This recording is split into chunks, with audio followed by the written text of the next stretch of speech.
Well, it's great to be here today. And what Drew didn't mention also is I'm a big Washington Capitals fan. So please don't talk about it. Don't mention it. We don't want to hear about it. Did anyone watch the game last night? Just raise your hand. Oh, we had a couple of people. And they really didn't look good. They looked, they're a great team in November. I don't know, but springtime really not their season. But it's great to be here today. And I'm kind of, I did want to, make one announcement right up front. And as far as clicking through the slides, there's a clicker. Okay, it's right here. Let's try it. See if it works. There we go. So that's me. And I did want to let you know that all of the content and my opinions today are mine and mine alone and don't represent a MITRE, the corporation or the organization. So just wanted to get that out of the way. MITRE, as you know, is a federally funded research and development corporation and very science-based. And what we're talking about here is not science-based. I would call it more qualitative. What have I seen, not just in this country and not just with the federal government, but with state and local organizations and international governments over the last 20 years. So again, just my opinions today. And we're going to talk about moving evidence-influenced decisions forward. And I do think I'm a little bit of the odd man out here. Sitting in the ballroom just now, there are data scientists here. We're talking about digging into massive databases and how to bring the best information forward, the needle in the haystack. But as Brian and I were talking about here at the front table just before we got started, what are we doing with this information? And a lot of this comes down to something that is even more complicated than computers and the cloud. It comes down to people and the way people behave and the way organizations deal with information. Because as fast as IBM is moving forward in analytics, people and governments, I think we could all agree, are not moving at that speed, right? We are moving considerably slower in our ability to digest, our ability to understand, and most importantly, in our ability to change the way that we think about the decisions that we make. And let's be clear, we're not just talking about big decisions. We're talking about the everyday work that we're all doing day to day. What guides you when you sit down at your desk in the morning and you say, I'm going to start with task 1 or task 2? Am I going to make phone call 1 or phone call 2? We as people behave in the way generally that we've always behaved. And so what we call nudging the behavior of folks using evidence, I think, is much more complicated and much more difficult than simply building bigger algorithms or combining bigger data sets or moving from one data warehouse to a cloud-based environment. These are technical issues. But what I've noticed more and more is it's the organizational change issues that are holding us back from really moving forward with this. So what are we doing with the data, and how are we going to move our own behavior forward, taking all of this information into account? So that's what we're talking about. We're talking about moving from initial capabilities, and I think the role of performance management, and just to give you a little bit of my background, about 15 years ago, I was working as a federal employee. Anyone here work for the federal government as a federal executive? I still think of myself as a federal employee. Right out of college, I started working for the U.S. General Services Administration. Anyone here ever work for GSA? Excellent. So where do you work at GSA? Okay, the FAR, great. He's the one to blame. No, and what they tell me though is, and then, the FAR is actually much more flexible than we give it credit for. That's right. So before you throw anything. But, I was at GSA. I was working in knowledge management. I was working for the administrator. And then one day I got a phone call. And the person on the other end of the phone said to me, we have a new president coming in. He was the former governor of Texas. And in Texas, they have something called the Sunset Commission. And in Texas, they have something called performance management. And it's been very successful down there in state government. And the new president wants to bring these concepts to the federal government. Would you be interested in helping GSA move in this direction? And as is my nature, I didn't think too much about it. I said yes. Sounds very interesting. Then I hung up the phone and started panicking. What was this performance management? What was this Sunset Commission? What were we talking about here? But slowly, I started to understand that this was about moving our strategic planning process, which, by the way, was located in the basement of the agency. Literally, the man who was assigned to write the strategic plan was given an office in the basement of GSA's headquarters at 18th and F. Has anyone ever been down there to the basement of the GSA? It doesn't feel like a promotion if you get moved down there into the basement. It seemed like, And what was going on? The bottom line was, GPRA, the Government Performance and Results Act of 1993, had necessitated the creation of a strategic planning group and had required that all CFO level agencies created a strategic plan. But what did GPRA not require? That people read the strategic plan or people do something with the strategic plan. So unfortunately, as I started to walk around 15 years ago, what we discovered was what? The strategic plan was written, but if you started to actually look at the goals and objectives, were they measurable? Not so much. Did they affect people's everyday work and everyday decision making? Not so much. So what we did was we literally moved the strategic planning process from the basement up to the 6th floor. And as you know, in many government buildings, there's kind of a symbolism there, right? Because the administrator's office was on the 6th floor. And what the administrator of GSA told me was, we have got to make planning matter. And what was his test?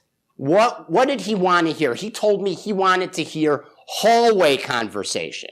What was hallway conversation? Hallway conversation was when people walked past each other in the hallway, they would ask each other about their data. For instance, Brian, I noticed your third quarter results went up. What did you do differently last month? Or Eric, I noticed that your performance measure dipped last month, and it also dipped during May of 2015. Is this something seasonal that we're experiencing every year as some part of a cycle that we could look into? His test for the success of strategic planning was not just that you had a plan, not just that you had measures, but that people were talking about the measures. It's not enough to have measures on a sheet of paper. It's not enough to have a dashboard. We want people to be interacting. It's the discussion. And I hope you think about this as a test for your own programs. And by the way, it's not just a discussion from leadership down. It's got to be a two-way street. It's got to be people talking to each other, people talking to their managers, managers talking to their folks. It's got to be moving in all directions. Otherwise, what happens? In many organizations, you see this kind of top-down discussion of performance measures, which is, Brian, your measures don't look good. What kind of culture is that? What kind of culture does that prompt? That prompts a culture of what? Performance measures that are what kind of performance measures? Performance measures that are all really great. 100%, boss. Things are going really well here. And please move on to the next department, okay? I don't want to talk about this anymore. That's not the kind of conversation you want to have. The kind of conversation you want to have is, what needs to change? What could we do differently? How can we engage our staff and let them think about their jobs differently? And oh, by the way, what things are we doing right now that maybe we don't have to do anymore? What things should we stop doing? We're always adding so many things to our plate. Always a new activity, always a new initiative. Raise your hand the last time someone came to you and told you you could stop doing something, right? Real seriously, raise your hand. We don't hear this. We are not using performance data to take low-value activities off of our plate and off of our agenda. That's got to be just as important as adding new initiatives. But for some reason, data seems to be used only to spark a new activity or a new initiative, but taking things off of our agenda doesn't seem to be factored in. So these are the kind of discussions you want to have. And I'm a huge believer in the ABCs. What are the ABCs? The ABCs are attitudes. Are we changing attitudes? B, are we changing behaviors? Are people acting differently now than they did before? Is data influencing the way people behave? And C, conditions. Are we changing the conditions around the problem, the environment around the issue, to enable us to move towards results and outcomes? So ABC, if you're not tracking changes in attitudes, behaviors, and conditions, you're probably not getting closer to your goals, right? Simply doing more things, cranking out more widgets is not going to get you closer to your goals. We need to see real change, and usually that change starts in changes in people, what they think, what they know, what they believe, and what they do. That's really critical. So think about that as you move forward. I did want to make sure everybody has my email. And of course, you got the Twitter and the LinkedIn. You can't do anything without those. But please stay in touch with us and stay in touch with me with questions and comments. And it's just jdessenberg@miter.org. Okay. You don't have to read. The Dilbert Cartoon is kind of small print, but the bottom line for the Dilbert Cartoon basically is every company needs goals, and every week you will report on your goals, and those reports will be entered into a giant database. And Dilbert says, but won't the size and complexity of the database make it impossible to know what's really happening? And the boss says, yes, that's why your raises will be based on what you look like.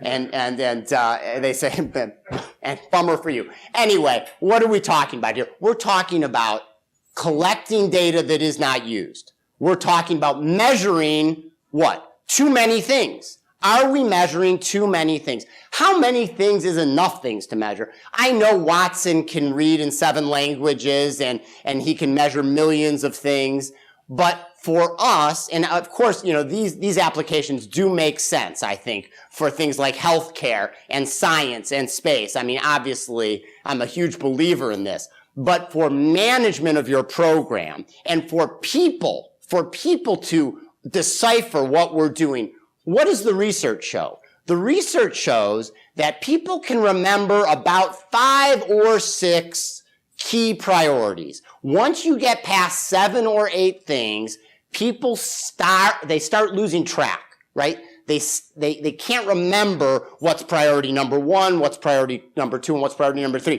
One of my favorite Harvard Business Review articles on this was about the Bank of America. The Bank of America decided to measure all of their bank tellers on performance. And they used 25 different indicators of teller performance. What do you think were the results at the end of the first year? No improvement. And they asked the tellers, why didn't you see an improvement in performance? And the bank tellers said, we couldn't understand what were the most important things to focus on. 25 were too many. The Bank of America then reduced the number of measures down to 7 key performance measures for bank tellers, and the next year, performance went up. And what I take away from a story like that is we've got to keep our focus narrow and specific. What are the priorities? For an outcome goal, you know, I'd be interested to hear from the folks in the room. I generally tell people, look, at the top of the pyramid, 3 to 5 outcome goals. 3 to 5, you get beyond 3 to 5 outcome goals, you're ultimately going to be what? You're not only going to be spread too thin, the odds are some of those goals are going to run in what? Contradictory manner. They're going to pull apart from each other. We've got to keep everyone moving in the same direction. And when you move beyond 3 to 5 outcome goals, you ultimately usually start to see people moving not only in different directions, but unfortunately often in opposite directions. So we want to keep this focused. We want to have more frequent communication and more tailored communication. One more quick story from GSA. We used to have big, what do they call it, town hall meetings. And we would unveil our strategic plan to all 13,000 employees. And we would have 500 people in an auditorium. And people, I would look around the room and people would be, not paying attention is kind of an understatement. It was not effective. It was not. We also had table tents. We had posters. I mean, does this sound familiar to anyone in the room? We had our goals and our vision framed as you walked into the building. But what we ultimately decided was communicating goals and measures and strategies was not about town hall meetings once a year. It was about frequent, up-close meetings between a manager and their immediate staff. And we didn't talk, and those managers didn't talk about every goal. They talked about specific strategies that mattered to the people in the room and were going to influence changes in the everyday work that those people did. Maybe this group didn't need to know about goal number 4. They only really were interested in goal number 2. Why waste their time talking about every goal in your plan, every measure in your data set, when really they were most interested and could really only use a certain subset of those measures and those goals. So that's something to think about. And finally, your plan, your goals, your measures. Do those things have to be locked in place for years on end? When you set your goals and you have 5-year goals and you have strategies and objectives that fall under those with measures, there is still a feeling, and maybe the people in this room have moved past this, but I still run across folks who tell me, we can't change our strategies. We can't change our measures. Even OMB, the folks down the road here, used to tell people, don't change your measures. Don't change your targets. You're kind of locked in for the next 3 years. Well, OMB has changed their tune on this. If you haven't talked to your budget examiner recently, you should. And the feeling has changed because what the evidence shows on this and what I think the movement is what? We're going to check our objectives every year, and we are not stuck with our current objectives forever. If something is not working, we are going to evaluate it, and we are going to change it. This is a dynamic process. You should not feel that your planning documents are locked in stone.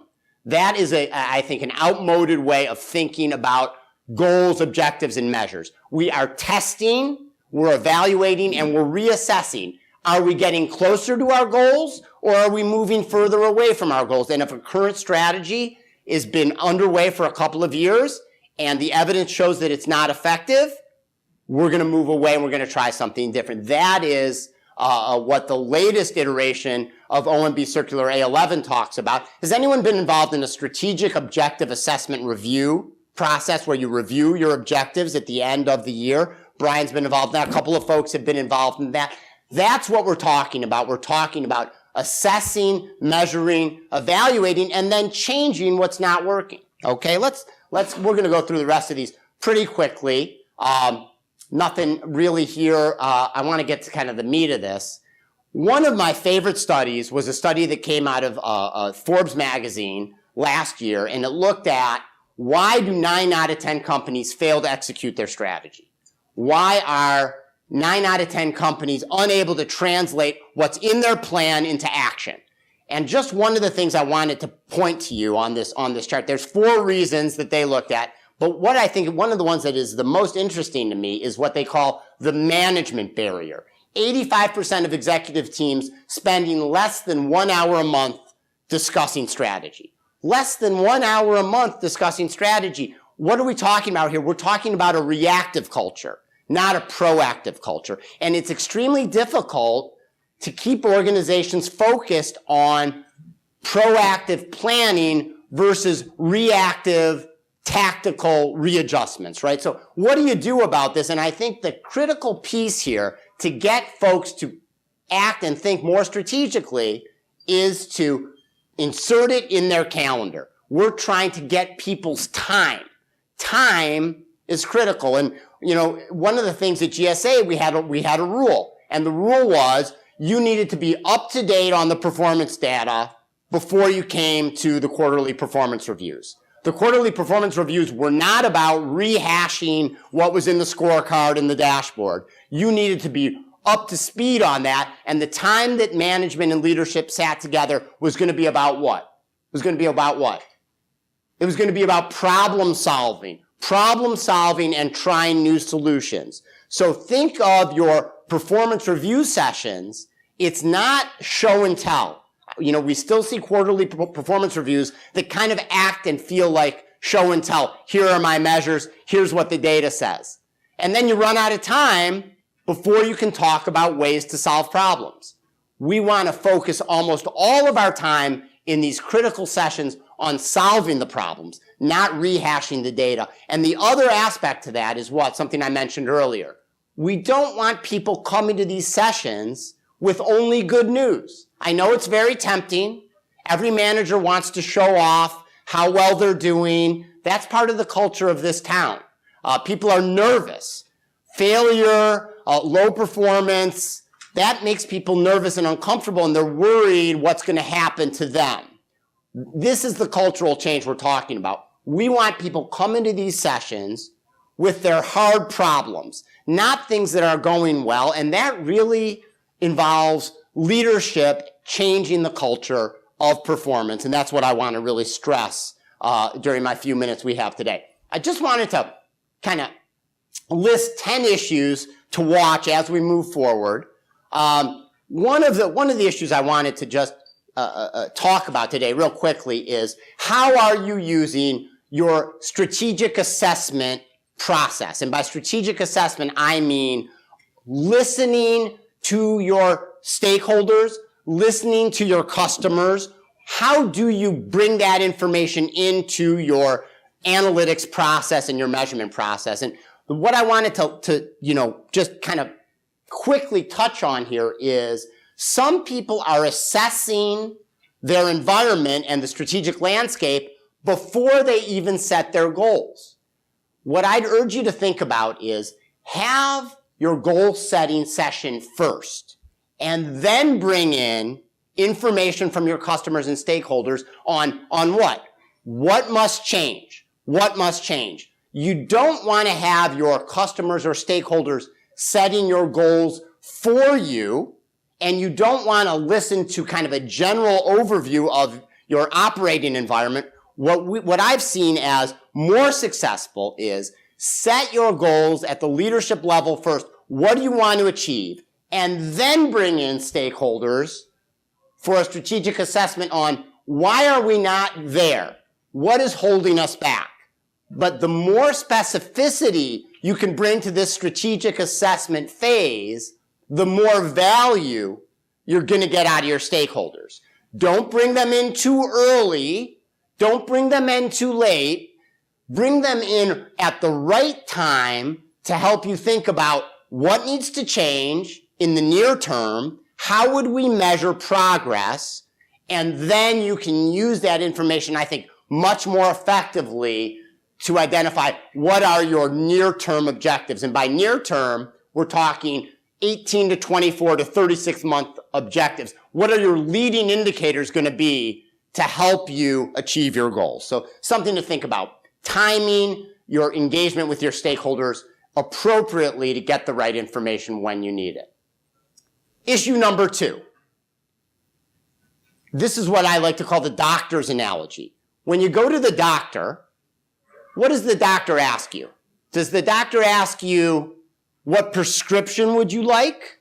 No, I hope none of you go to a doctor like that. Those are the kind of doctors that the HHS, IG is looking to put behind bars. You don't want to go to a doctor like that. But, as performance management and analytics people, we often go to our customers or our stakeholders and we ask them what? We ask them, what measures do you think are the right measures? That is, in my mind, the equivalent of a doctor asking the patient what medicine they should take. Instead, think about what a good doctor does. What does a good doctor ask you? A good doctor asks you what? A good doctor asks you, what does a good doctor ask you? What's the first thing, besides if you have insurance? What is a good, with someone, anybody, real quick. Why are you here? Or even more specifically, what? How you feel? Even more specifically, what hurts? Yes, thank you. What hurts? And I'd urge you to think about performance management and analytics in much the same way. We want to ask, what hurts? What is not functioning the way it should? And then the other question is, what do you want to be able to do? right? This actually happened to me. My doctor said to me, I told my doctor my back hurt a couple years ago, and my doctor said, well, what do you want to be able to do? Do you just want to be able to get out of bed in the morning? And I'm like, no, I think I want to do a little bit more than that. So it's two questions. What does success look like for you? What do you want to do? How will you know that you're successful? And where's your pain point? What is holding you back? Those are the two questions that then allow you to dig into what's the right data, what's the right information, and bring that data to bear on your issues. So talk to your folks in your organization as if you're the doctor. Don't let them prescribe their own medicine. That is not what a good doctor would do, and I would say that's not what a good performance management or analytics person would do. But to underscore this, we have to start with a challenge or a problem, and we have to absolutely make sure that we're treating the right issue, not a side issue. There are many agencies, and you can think about your own work, where the measures that they're collecting that is not the data that helps them improve their performance. The data that they're collecting is interesting, but it is not directed at their most critical problem or challenge. So is your data and your measures, are they actually aligned with your actual issues? And there is a lot of confusion around this for many reasons. So act like the good doctor. Here's another one. And you know what? I'd like to think we're getting better with this. And I'm going to be optimistic this morning and say I think we really are. I'm seeing fewer and fewer people who look like this lady. But for many years, people told me what? Performance management is unfair. I can't be held accountable for this. I don't have enough control over this. This is fundamentally too distant from my own span of control, and I don't want to use this as a performance measure. I think we're making more progress towards outcomes. I think people understand this philosophically now in a way that they didn't understand it 5 years ago. But once you dig into the data and the measures for most organizations, unfortunately, I think we still see a lot of widget counting. We're still doing a lot of widget counting. We're counting outputs still, because why? That's what people are comfortable with. People have control over outputs. Once you start talking about measuring outcomes, people start to back away and they worry, and the worry again gets back to this underlying cultural issue, which is what are they going to do with this information? Is this somehow going to come back to haunt me? So this again is a major cultural issue. The other thing that goes along with this is what? Breaking down stovepipes between departments and offices.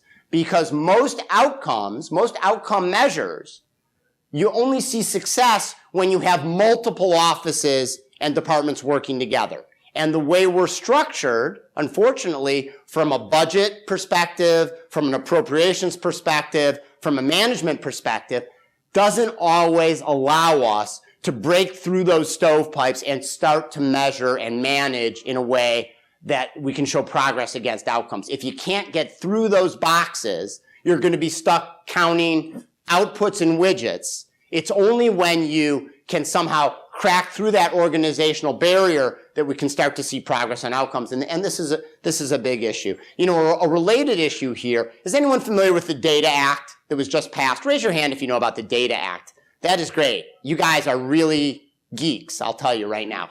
You know about the Data Act. What does the Data Act say? The Data Act basically says that we are going to crack through organizational barriers on financial information, contracting, budgets, etc., and we're going to bring all of government spending together, and it's going to be measurable, trackable. We're going to use common government codes, and for the first time, we're going to have a checkbook ledger or a credit card statement. I mean, you can use whatever analogy you want to use. We're going to allow the American people to see exactly where dollars are flowing. And, you know, as I think we all know, you can't do that today. So there's quite a bit of work going on right now, cracking these silos as far as financial information.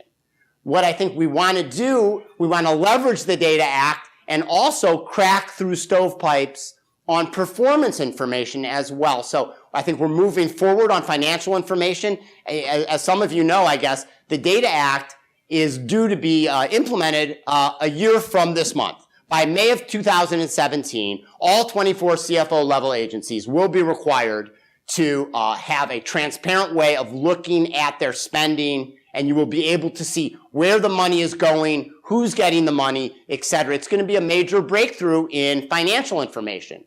And the question in my mind, of course, is how can we marry up that financial information with performance information? This is something I think we're going to all be looking at more over the next 12 months. And please let me know when maybe there's 5 minutes left or something like that. Okay. I'm going to go through a couple of these really quickly. Long-term goals that frustrate organizations. And let me give you an example. For several years, I was teaching up at the Centers for Medicare and Medicaid. And the Centers for Medicare and Medicaid, one of their long-term goals is what? A healthier America, healthier people, a healthier population. And people said to me, look around America. We're not so healthy right now. And I don't even know if I'm going to be working here by the time we get to a healthier America. Why are we talking about this? I don't understand. I'm only going to be working here another 5 years. I really honestly can't see America getting, fundamentally healthier in the next 5 years. So why are we using and why are we talking so much about these long-range goals? And people don't quite understand, and they want to just get back to work and try to solve near-term problems. Long-term goals, why is this important? So one of the things I hope you can go back to your offices and communicate to people with is treat your long-term goals the way sailors used to treat the North Star, right? Sailors used to triangulate and navigate based on the North Star. And they actually still teach this at the Naval Academy. And what was the purpose of that? Were they actually trying to get to the North Star? No, of course not. But what did it allow them to do? It allowed them to stay what? Stay on course. Exactly right. Your long-term goals are there to align down and cascade down to your near-term strategies and activities in a way that allows you to measure progress and stay on course. Do things that allow you to move closer to your goal and avoid doing things that would take you further from your goal. So if people come up to you and say, why are we setting these long-term goals? Strategic planning is such a waste of time. What are we doing with this? Make clear to people that you understand. Some of these goals are very long-term, long-range, but they should have an impact on you every single day. If your long-term goals are not aligned down to your yearly targets and your everyday activities, then you're not using them correctly. This is a North Star type activity, and therefore it is fundamentally critical because ultimately the test for all of us in this room is to do what? Is to make decisions what? Make decisions easier for our people and to make the right decision more likely for all of our folks. And if you can get those two things right, you'll know that your plans and your measures are working the way they're supposed to be working. So it's not just about a long-term goal, it's about alignment. One other thing here, separation and disagreement between planning and measurement. So, this is something I'll just touch on very briefly. I call it goals so big you can drive a truck through the goal. That's why you see this old-fashioned postcard here of the redwood tree, because the redwood tree is so big they could drive a truck through it. Some of our goals are so vague and so general that we can also drive a truck through it. What am I talking about here? I think you're all familiar with this phenomena, which is this. If you have goals that are not measurable, if you have goals that are not specific, what ends up happening? People can force fit almost any initiative or activity into that goal area. And we don't want that. That is fundamentally opposed to the purpose of this, which is to focus people on what really matters and to take people away from things that are not adding value. So think about your goal statements. Think about your objectives. How broad are they? How measurable are they? Are they specific enough that they allow people to actually filter out activities that no longer really add value? Or are they so large that you can drive a truck through them? This is still, I think, a major issue. How many people have a goal that says something about, we will be a world-class organization? We'll be, one person's brave enough to admit it, a couple of people. Hey, you know, this was very much, it still is a very fashionable statement. The problem with a world-class organization is, who's going to end up, how are we going to know? Is there some kind of ranking of organizations that I don't know about? Is that published in the Washington Post? No, you know, some of these statements, they're very well intended, but they are too vague and general for us to get good at decision making. And ultimately, this really is about decision making. So, something to think about. I think a lot of people have used something like this, a logical framework. I'm not going to go into the details on this, but just one thing I wanted to make clear with people.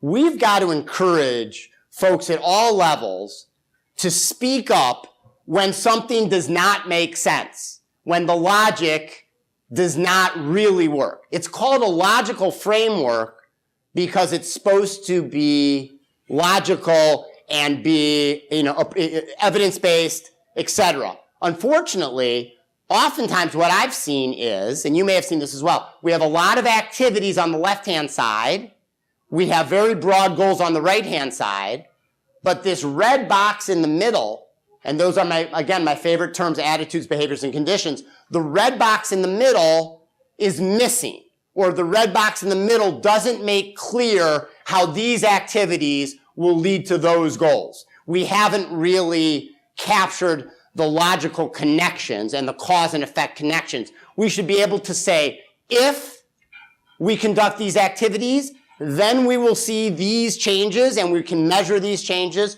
which then should lead to our goals. Unfortunately, what we often end up is, if we do these activities, somehow, some way, we're going to achieve our goals. We're not quite sure of the connection, but we hope that that's the way things will work. We've got to get better in the red boxed area, which is that if-then connection between what we're doing every day and our outcomes and results on the far right-hand side. I just think for some reason, people are not questioning their logic.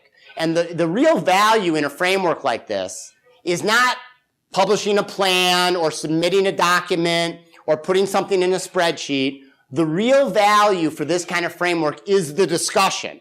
And it's people challenging each other on their logic and their rationale. You know, I don't really think that our program works that way. This is the way I think our program works. Well, you know what? You're wrong. You know, those conversations, they can be a little uncomfortable, but that is exactly the right conversation you want to have. This is called program theory.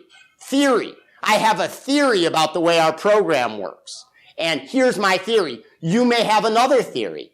Your target audience may be different. In your mind, our target audience may be different than what I think our target audience should be. Who should be receiving our activities? Where should we be directing our resources? This is all part of the everyday conversation of management, and we've got to have more open, honest, thoughtful discussion of our program theory. This underscores analytics, etc. So things to think about there. Here's one more.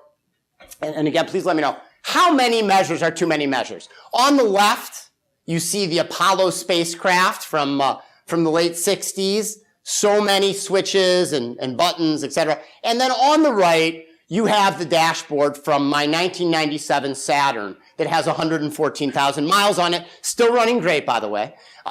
Why are there only 3 dials on the right and there's like 100 dials on the left? What are the differences between your car and the Apollo spacecraft? Why would you have so many measures on the left and so many fewer measures on the right? Somebody give me one reason.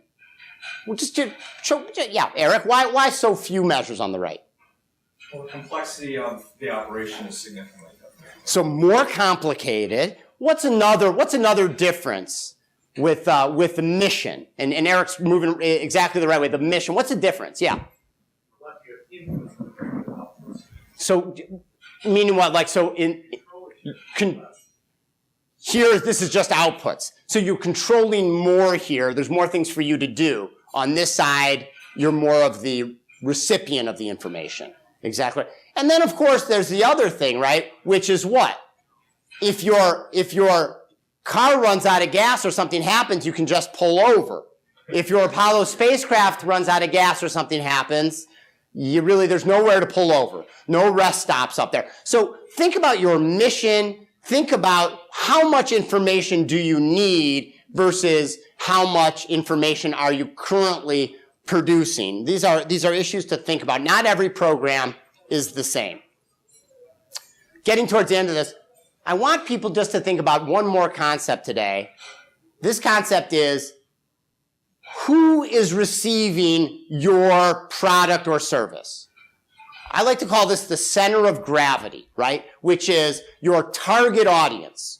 Who is your target audience? If we are cranking out products, but the wrong people are getting the product, are we going to move closer to our results? No. In government, what?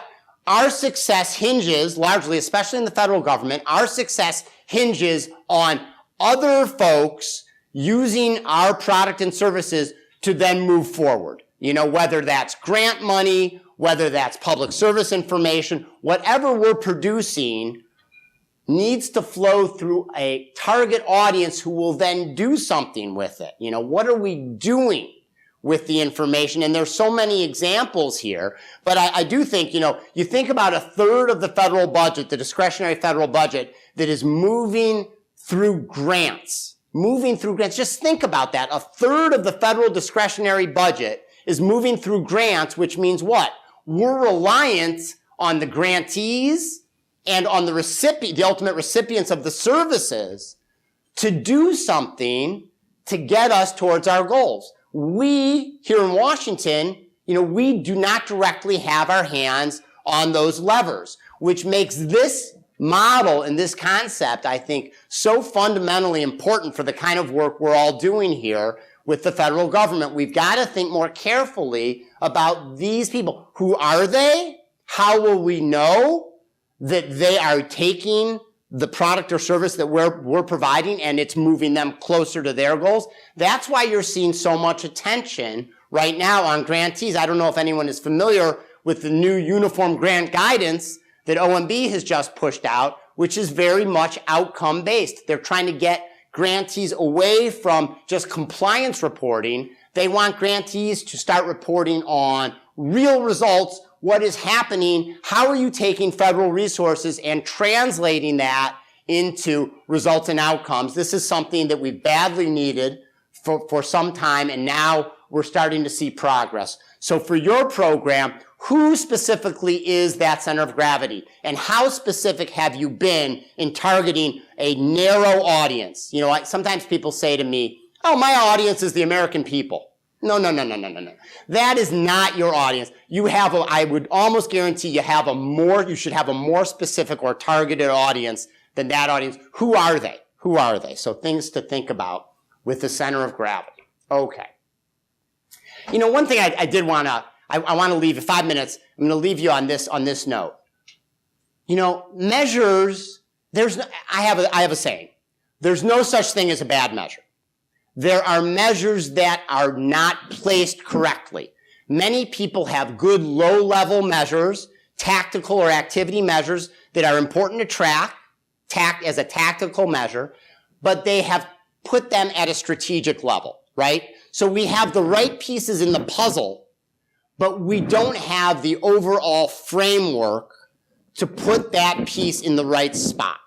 So instead of going back to your organizations and saying, look, we need to start from scratch, our measures aren't really that good, what I'd urge you to do is tackle it from a more positive perspective, which is, this is important information, but give me the so what. What happens if we reach 100% on this measure? Where does it fit strategically in a larger framework? So think about moving to results without starting from scratch. We only have 5 minutes left. I didn't get through the whole discussion, but I did want to, were there any questions? I really think that's critical. If we can get anyone with any kind of question on this information, please raise your hand. Would love to hear from you. Yeah, in the back, thank you. Hi, Jay, how can we get a copy of your presentation?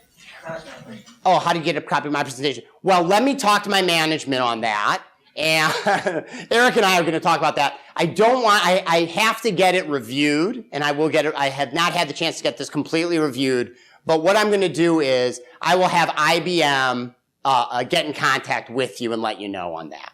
Thank you. Sorry about that. It's a little glitch. Yeah. Hi.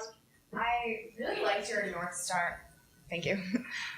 Really liked the North Star analogy, but was wondering, over that longer term period, when there are changes in political dynamics, leadership turnover, what happens if that metaphorical North Star does change positions? Right. And so this is really important. When you think about, this is why under GPRA, the Government's Performance and Results Act, they're talking about 4-year planning cycles. They generally don't want you to set goals that are beyond 4 years because too many things can change. So, this is very chronologically based. A healthier America may be that's a stretch. That's probably beyond 4 years, but they do expect to see some progress within 4 years. So I would try to think about 4-year chunks. What would be our goal in 4 years? And by the way, just to wrap this up, targets are different than measures. So for instance, using the Healthier America example, in 4 years, we expect to see a reduced diabetes rate. Type 2 diabetes is going to come down a little bit in the next 4 years. But we are not going to promise 100% health for all Americans. So when you think about your goals and your measures, remember, this is not about always getting to 100% or getting to 0%. We've got to do, I think, a better job separating targets from measures to keep it realistic in those 4-year chunks. So goals, just to wrap up on that, your goals, I would hope you can use your goals for 4 years. We're really trying to use that as the North Star. But the objectives underneath the goal, that's what OMB is encouraging folks to look at every year. So objectives can change annually or every couple of years. Your goals, hopefully, should be structured in a way that you can stick with them for 4 years. Okay? All right. Any other questions? Okay. All right. Well, thank you very much, everyone. Thank you.